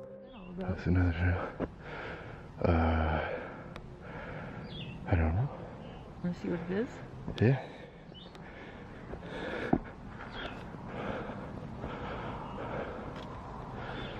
Oh, those have thorns on them. And I just grabbed it with my... Yeah. I just grabbed it with my hand. Oh, it must be some kind of vent or... Oh god, there's a lot of bees, oh god. What? What? We're surrounded by bees. Oh, we are surrounded by bees. Nice. There must be a hive somewhere close. The trail goes up in there too. Mm-hmm. And so this must be like some kind of vent or something. I have no idea.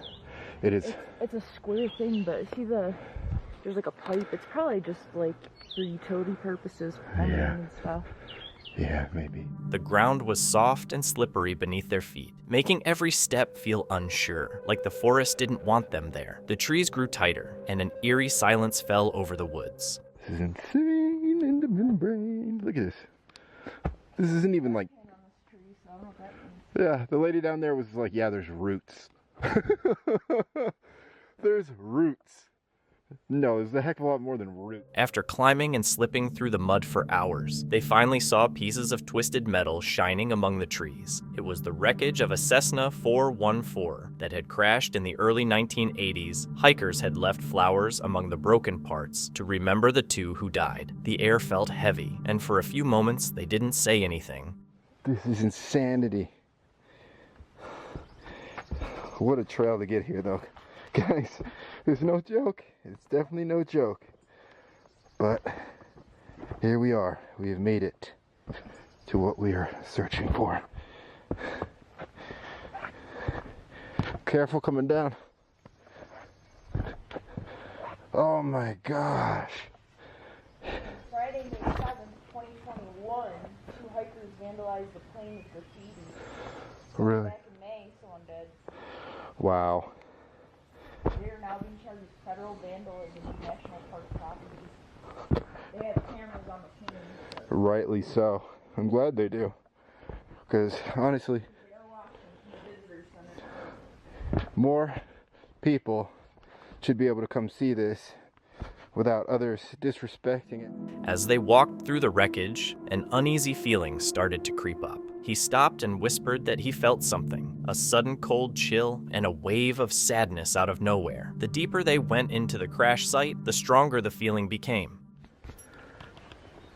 Some of this was.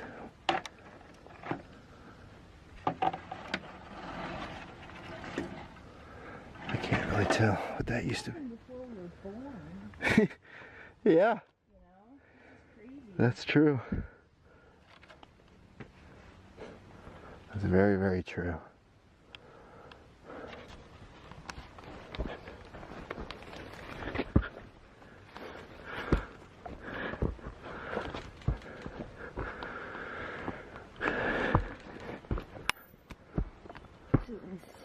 I know, right?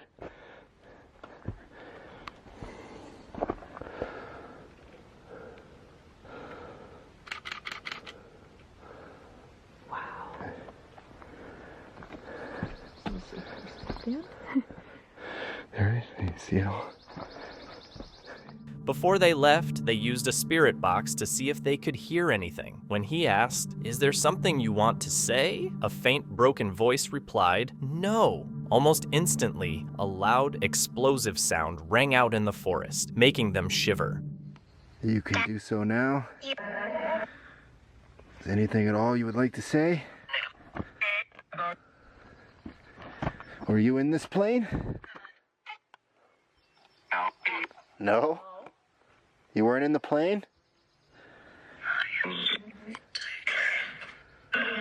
It sounded like an explosion, you hear that? It was like... Put my butt down on this ground here.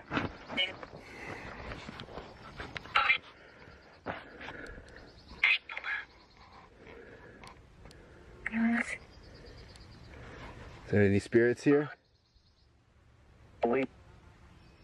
Another voice whispered, then grew clearer. "Get out!" They froze. He tried to stay calm, telling the presence they meant no harm. Suddenly, the forest around them felt different, heavier, colder, almost alive with some unseen presence. How many spirits are with us?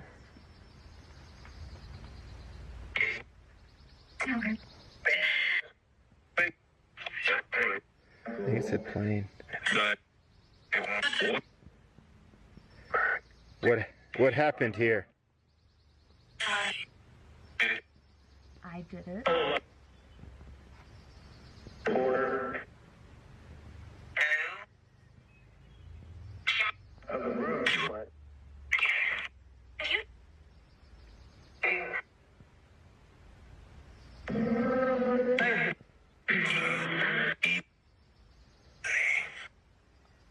I said plane, I think. It's hard to say. I think you just said leave. Did it?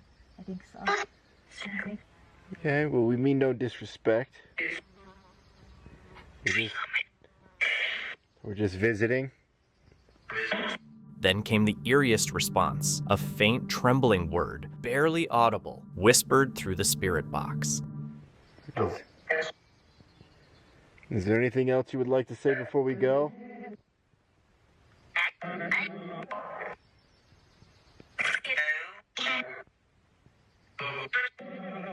They stood frozen, sensing that the spirits of the deceased were still lingering, replaying their final moments. He softly said, "Rest in peace." An interesting one.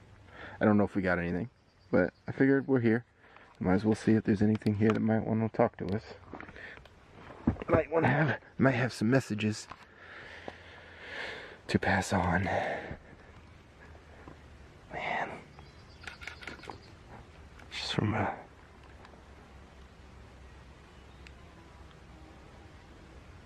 from a plane enthusiast standpoint, this is really neat, but also we do have to take into consideration that lives were lost here.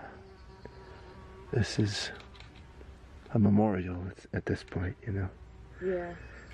And they were almost to their destination, that just goes to tell you. And then switched off the device. As they started back along the trail, the mountain seemed darker than before. Even after leaving the crash site, he couldn't get the echo of that last word, pain, out of his mind. Tug at your heartstrings kind of thing, you know. As cool as it is, it's also, you know, it's reality, you know. Yeah, it's sad. It really is. Anyway, guys, comment, like, subscribe, all the stuff you're supposed to do and all that good stuff. And until next time, we got a couple more things we got to do this week, and then I don't know. There's tons of content coming. I don't even know where I was going with that, but there's lots of content coming. And so, their adventure came to an end, wrapped in the myths and mysteries of the Appalachian Mountains. Some say it was just the heavy weight of a tragic past. Others believe something still lingers there, waiting for anyone daring enough to get too close.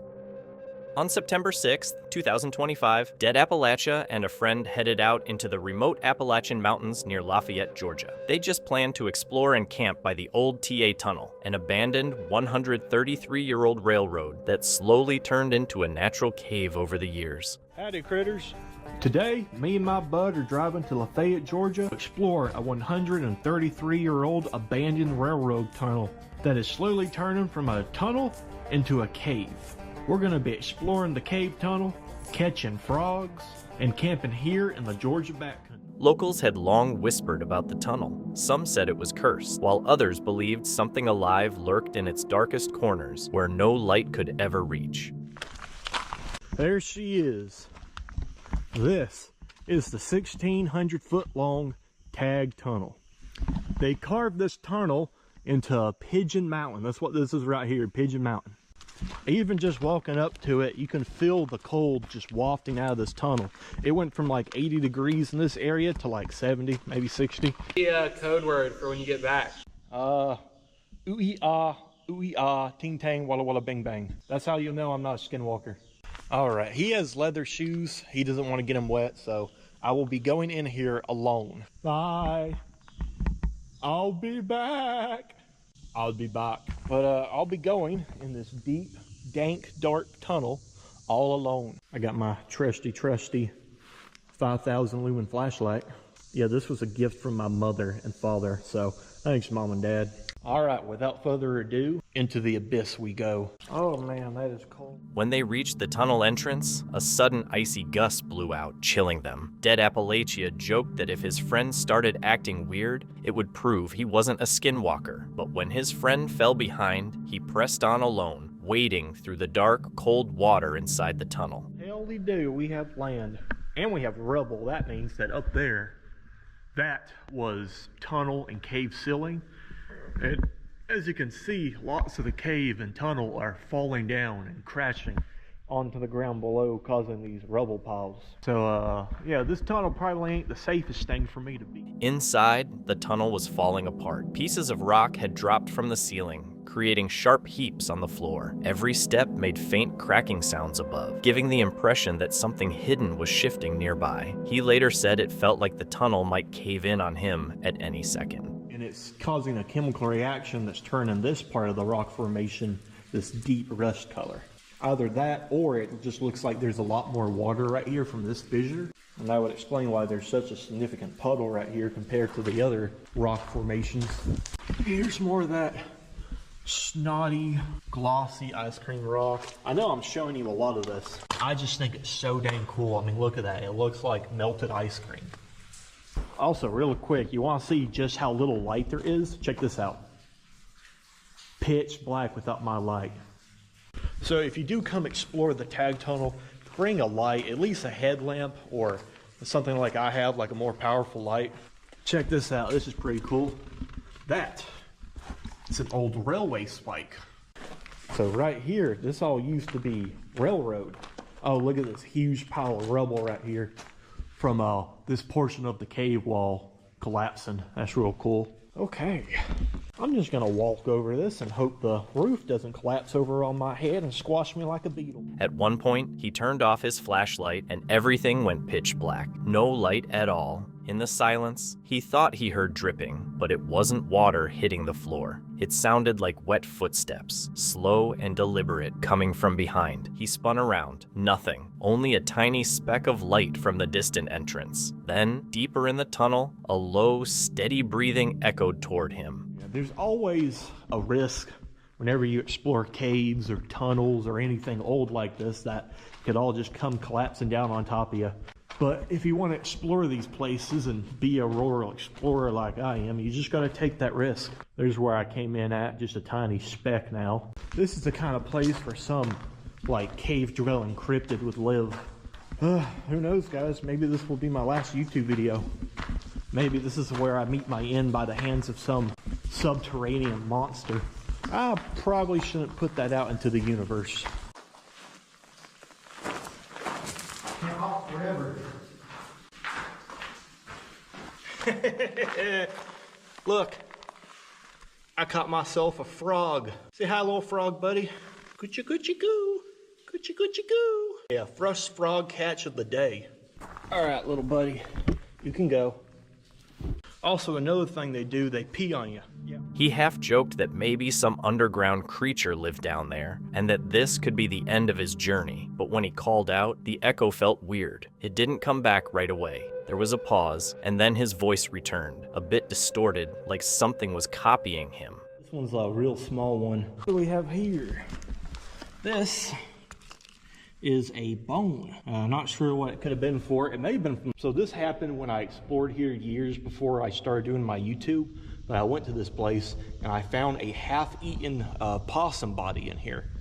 The entire back half was completely decayed. So I'm thinking that may be the bone from that possum. And this right here, this is the end of it.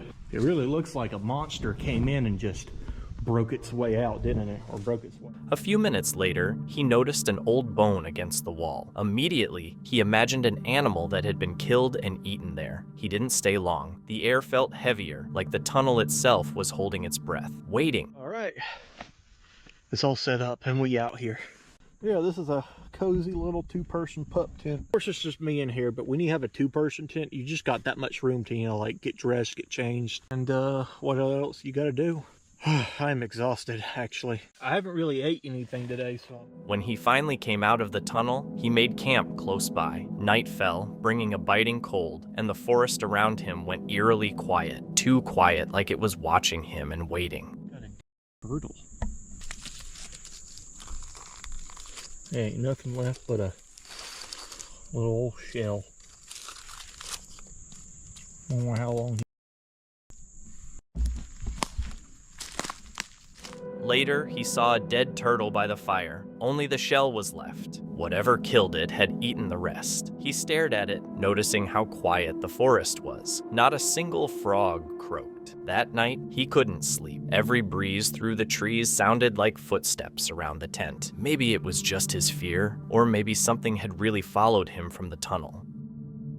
On October 18, 2023, Tucker Upper, a YouTuber known for vlogs and outdoor adventures, went for a walk by a quiet woodland lake to test new gear. What started as a simple, peaceful break quickly became unsettling. He noticed a reflection on the water that didn't move or ripple. It was solid and metallic. Curious, he moved closer, thinking it might be debris or an old barrel. But as he got nearer, it became clear. Half submerged in the murky water was a car, its hood and roof glinting faintly, hinting at a hidden story beneath the surface. Around the lake, I took a short video on my GoPro. I just wanted to see the clarity of the water later on my computer, and I wasn't planning on even posting this video. I just took it for my own use, and the water was very clear.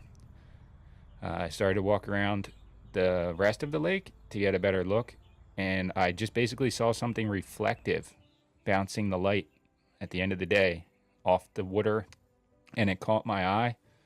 So I got closer, and yeah, that's when I discovered what I found. So here are all of the events that continued after this. How did a car get in here? Holy... You are absolutely kidding me that I just found this. There's no way that somebody just... What? Bro. You're lying. I gotta... Dude. You're kidding. How did a car get in here? No way. No. And the license plate is...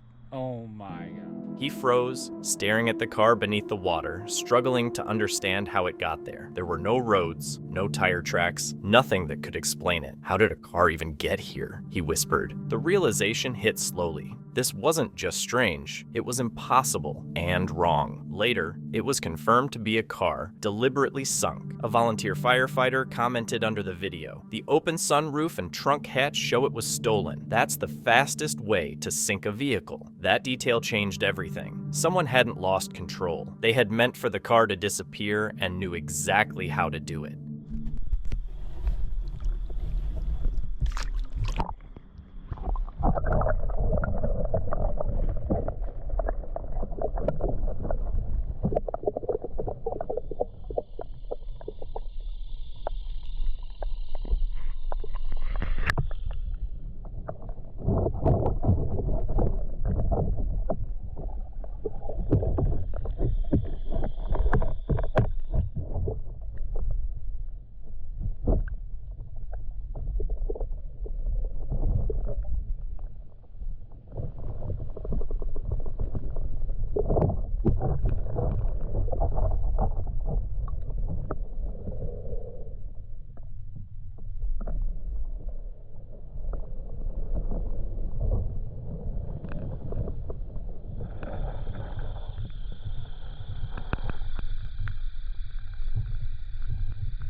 Feeling uneasy, Tucker left, but the image of the car haunted him. The reflection, the still water, the silent forest. After talking it over with his wife, he decided to call the police. Within an hour, officers arrived, and Tucker showed them exactly where the vehicle lay beneath the lake. Even the officers seemed unsettled. The remote, untouched area made it clear whoever dumped the car didn't want it found. Backup and specialized equipment were called in, and soon the quiet lake was alive with activity. Bright lights cutting through dusk, ropes and machinery in motion, and divers slipping silently under the water to investigate. I guess this is how they get ideas for movies, because this is a full-on movie. There's I have a wide lens with me, but I'm not going back to the car. But there's literally 2, 4, 6, 8, 10, 12, 13 people there on that side of the river. A guy that just ran up. There's a truck with a crane on it at the top, so there's at least 1 or 2 people in there. And then the dive crew over here consists of at least 10 other guys. So I would estimate realistically around 30 people here today right now. Not including myself, because obviously I'm just filming. Not touching anything or being involved in the actual extraction. I'm literally just gonna film. But this is a full-on movie. Hold up, Rudy. 1 minute. Let the slack go out.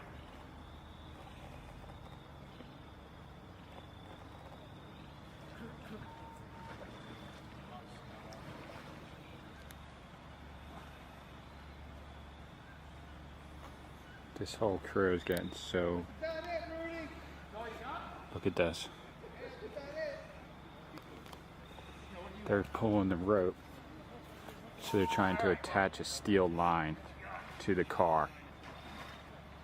Well, they're about to attach it. They're not trying to. These guys are super professional. The police response quickly became much bigger than Tucker expected. More officers, vehicles, and equipment arrived. This was no longer just a case of illegal dumping. It was being treated as a potential crime scene. The thought was unsettling. Something far worse could have happened here, hidden by the forest. Hours later, the car finally broke the surface. Water pouring off its sides, mud and weeds clinging to the frame. It was a haunting sight. A machine long swallowed by nature, now uncovered, revealing secrets that had been submerged and forgotten.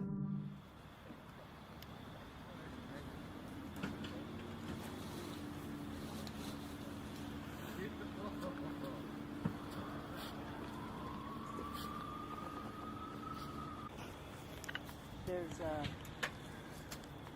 Hamilton Township has jurisdiction.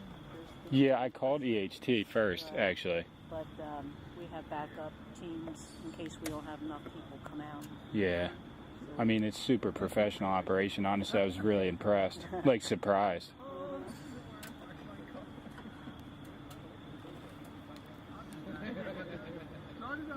And you don't know until you get to it how you're going to be able to hook it up.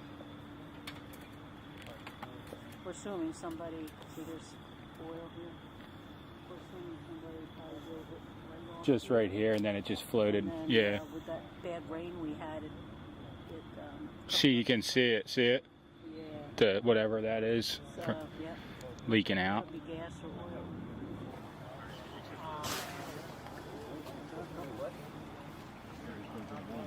That's straight. Yeah. That was good, right?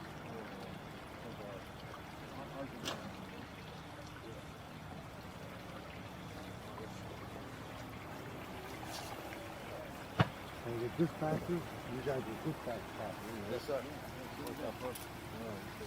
Just the problem is on the text message, they don't give you the address to give us Tucker stood back, stunned. This wasn't just a video anymore, it was evidence. He later thanked the officials for their quick and professional response, a well-coordinated effort from start to finish. Still, beneath his gratitude was a quiet unease, a feeling that not everything had been uncovered. What began as a peaceful walk had turned into a mysterious discovery. On October 3rd, 2002, the forest was eerily quiet, not giving away what was about to happen. Just past the edge of the road, where trails wound through mud and shadows, the high gear crew started another intense ride. Their videos dive straight into the action. No music, no build-up, just chaos from the first moment. A new dirt bike, a confident rider, and a trail that seemed alive.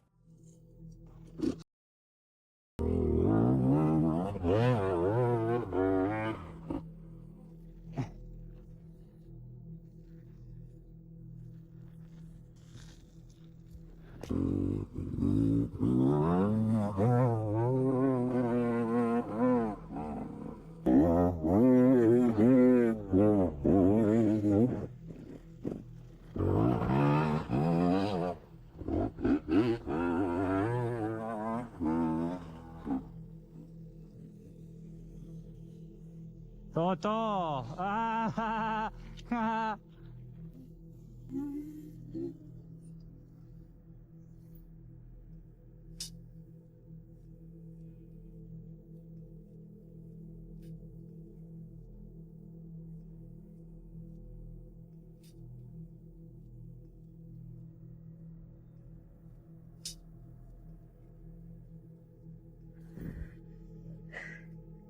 No, my criminal. No, my criminal. Go the gasoline, man. My criminal. No.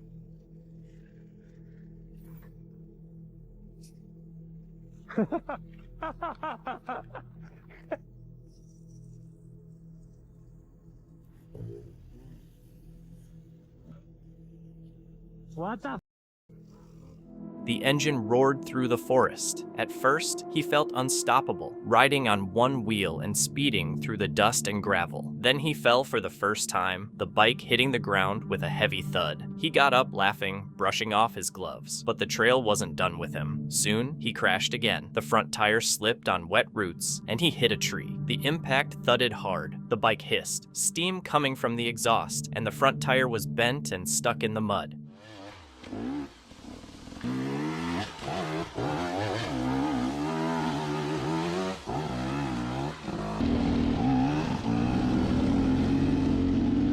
Yes, green, yes, red, yes, yes.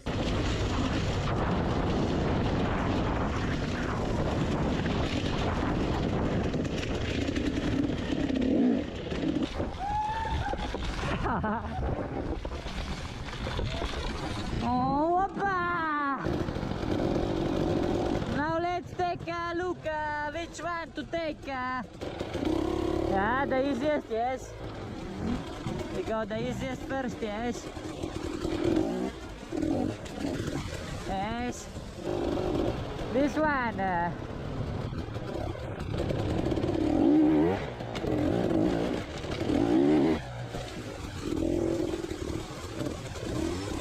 Ui, abbiamo Mike. Oh, ne abbiamo bisogno.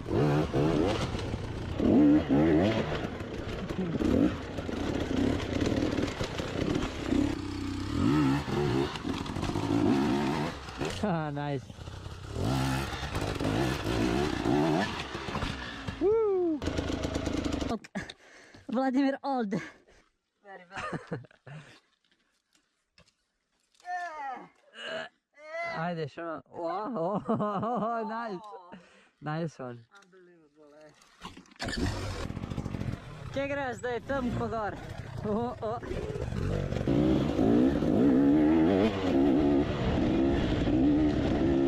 Up in here.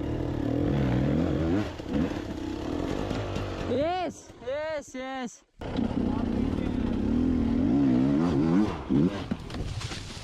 Yes, yes, yes. Ah!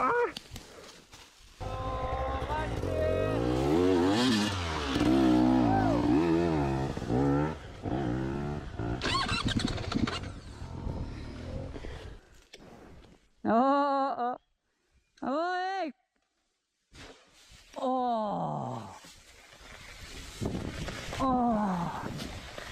Oh, hell no.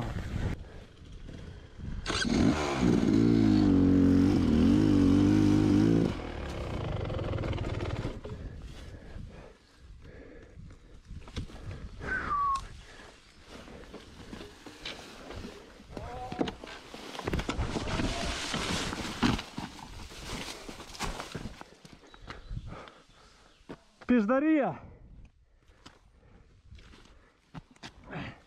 He kept riding as the forest darkened and the trail narrowed. The third crash threw him into branches, then the engine died on its own. The final fall was the worst. Plastic broke, metal groaned, and blood ran down his wrist. Shaky and tired, he got the bike upright. Some called it luck, others obsession. Alone in the heavy, quiet forest, he wondered if next time he'd even make it out. Thank you so much for watching. Don't forget to subscribe and hit the notification bell so you can stay updated with our latest videos.